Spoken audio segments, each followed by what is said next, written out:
Bonjour à tous, vous êtes donc sur SVM6 et on va voir comment on pourrait modéliser une hélice en version rapide.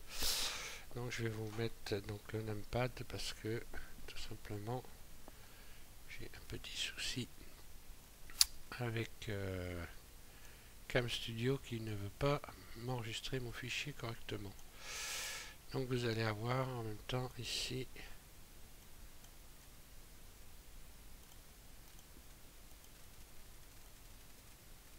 vous pourrez avoir le visuel sur mon clavier. Je vais simplement augmenter un peu la souris, voilà. Voilà. Donc, pour ce faire, je vais supprimer donc mon hélice. Donc, je vais essayer de faire ça rapidement.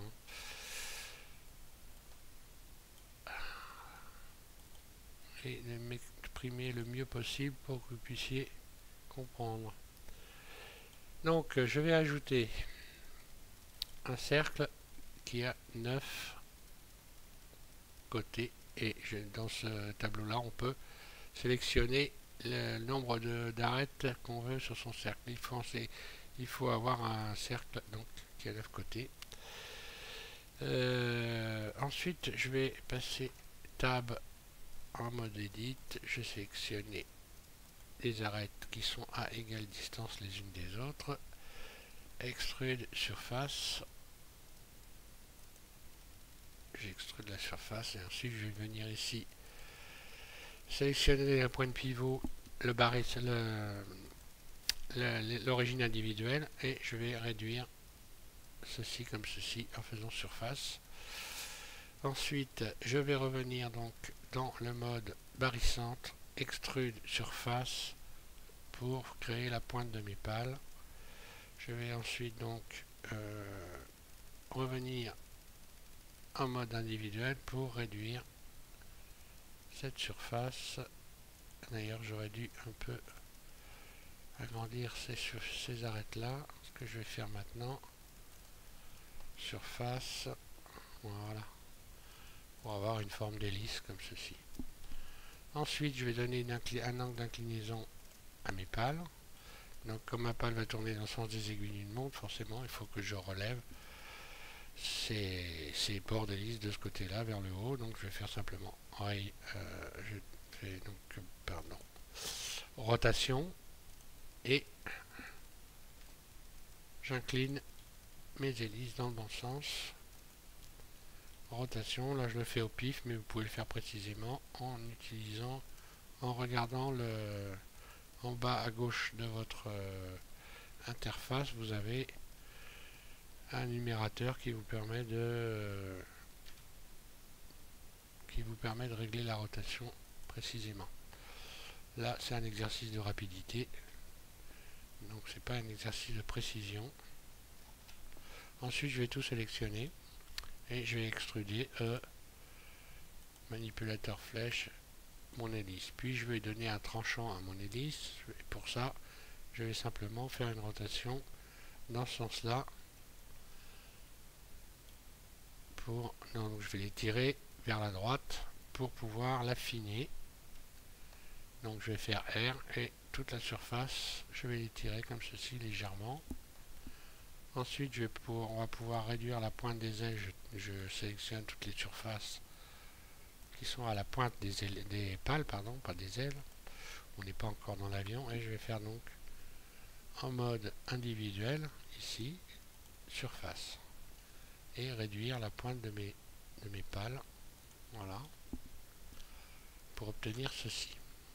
Ensuite, on va travailler sur le cône on va retirer, d'abord les faces intérieures de la base des pales. Donc je sélectionne ces trois surfaces, X, face, voilà, je les ai dégagées. Ensuite, on va se mettre en mode ici, arrête dans la petite icône. Alt, un clic droit, je sélectionne tout. Et là, on va commencer à modéliser le cône d'hélice. Donc, là, je vais faire extrude une première fois. Puis, je vais réduire légèrement cette surface. Puis, extrude une deuxième fois. Je réduis la surface. puis extrude une dernière fois, et je réduis la surface, et là je vais faire surface S0. Donc là on va se retrouver évidemment avec 8 vertices qui sont juxtaposés, et donc 8 doublons qu'on retirera plus tard. Ensuite je vais réouvrir mon tableau de la gauche, T, et je vais aller dans ombrage pour remettre les faces à l'endroit, parce que là on voit qu'il y a des faces qui n'ont pas la même couleur, ce qui n'est pas normal.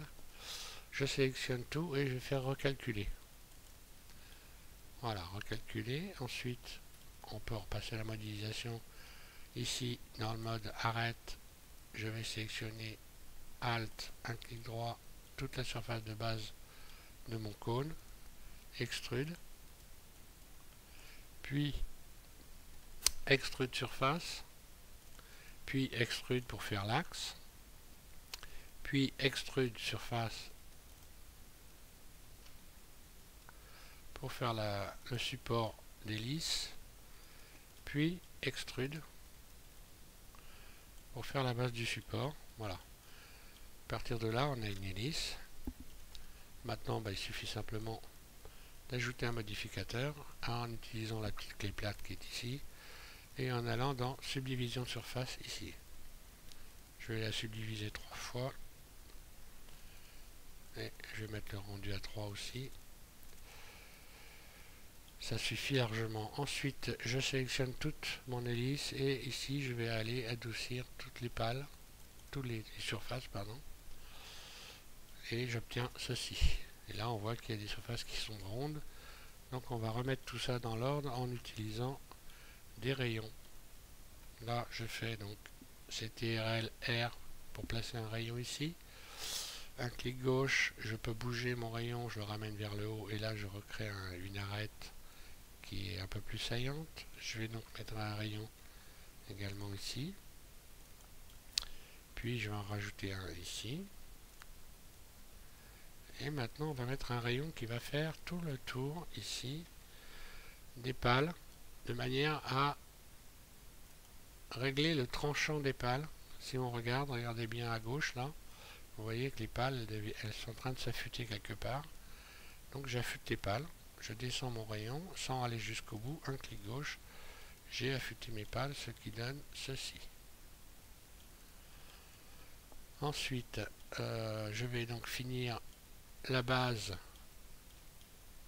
de mes pales en ajoutant un rayon ici à chaque pale. Voilà. Et là, j'ai une première hélice. Si je me remets dans le mode objet 7, je sélectionne le manipulateur pour faire tourner mes pales. Et si elle tourne bien rond, c'est que je ne me suis pas planté. Et vous, si elle ne tourne pas rond, c'est que vous vous êtes planté. Vous n'avez plus qu'à recommencer. Donc je vais revenir dans le mode Edit. Et on va retirer les fameux doublons, tout ce qu'on a créé. Donc je sélectionne tout. Je vais tout en haut du tableau ici, je sélectionne le premier tableau et je vais tout en bas de ce tableau retirer les doublons. Et là, vous devez avoir 8 vertices supprimés. Si vous regardez, c'est écrit ici. Voilà, donc là, elle est conforme, il n'y a pas de problème. Une fois qu'on a fait ça, on a une hélice. On peut avoir plusieurs types d'hélices en modifiant les formes. Alors, tout simplement, pour modifier les formes, il suffit simplement de faire mes muses avec les arêtes. Par exemple, je vais vous faire voir si je sélectionne ces arêtes là, que je me mets en vue de dessus et que je fais rotation. Hop, non, pas dans ce mode là, dans le mode barrissante, et que je fais rotation. Voilà, je modifie l'aspect de mes hélices. Là, on aura une hélice de bateau. Je peux éventuellement, dans le mode origine individuelle, réduire le bord ici, l'épaisseur des pales. On peut réduire l'épaisseur des pales, normalement l'augmenter, etc. On peut aller chercher éventuellement une autre forme de pale, type... donc là on a des pales de bateau, mais on peut avoir ce type de pale aussi. Donc là je sélectionne CTRL c'était RL. Qu'est-ce que je suis en train de faire moi? Oui, donc je vais faire Shift Alt pour sélectionner ce groupe de rayons là. Et si je modifie l'épaisseur, donc la surface, on voit que j'ai un autre type de pale que je vais pouvoir ensuite désépaissir ici avec manipulateur qui s'appelle je sais pas comment d'ailleurs, de transformation, qu'est-ce que je veux, manipulateur de transformation, et on peut réduire l'épaisseur des pales. Voilà, un autre type de pale, et toujours pareil, quand vous êtes au dessus ça doit tourner à la fin pour pouvoir faire une animation. Voilà. Je vais pas vous faire une démonstration rapide, simplement parce que je suis un peu pris par le temps, c'était un peu plus long. Mais vous, votre intérêt, c'est de modéliser cette hélice plusieurs fois jusqu'à temps que vous obtenez des automatismes et qui vous simplifieront la vie. Ensuite, une fois que vous allez faire vos propres modèles. Je vous remercie donc d'avoir regardé cette vidéo. J'espère qu'elle vous a intéressé, qu'elle vous a aidé. Et puis à un prochain tuto sur SVM6 si ma chaîne vous intéresse. Merci encore.